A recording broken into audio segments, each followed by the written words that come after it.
యూదయ దేశం బెత్లెహేమ, నీవు యూదా ప్రధానుల్లో ఎంత మాత్రమును అల్పమైన దానివి కావు. ఇశ్రాయేలు అని నా ప్రజలను పరిపాలించు అధిపతి నీలో నుండి వచ్చును. ఇశ్రాయేలు అనే తన ప్రజలను పరిపాలించే అధిపతి, రాజు ఆయనలో నుండి లేదా ఆ పట్టణములో నుండి వచ్చును. దేవుని నామానికి మహిమ కలుగును గాక. హల్లెలూయా. ప్రియులారా, యేసుక్రీస్తు ప్రభువారి యొక్క పుట్టుక ప్రవచన పూర్వకమైనది. యేసుక్రీస్తు ప్రభువారి యొక్క పుట్టుక యాదృచ్ఛికముగా జరిగినది కాదు.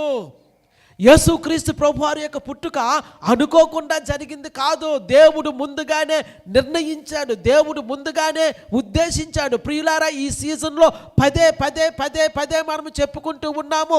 తన ప్రణాళిక చెప్పున, తన ఉద్దేశము చెప్పున, తన చిత్తాన్ని నెరవేర్చడానికి దేవుడు పరిపూర్ణమైన ఆ కాలము కొరకు ఎదురు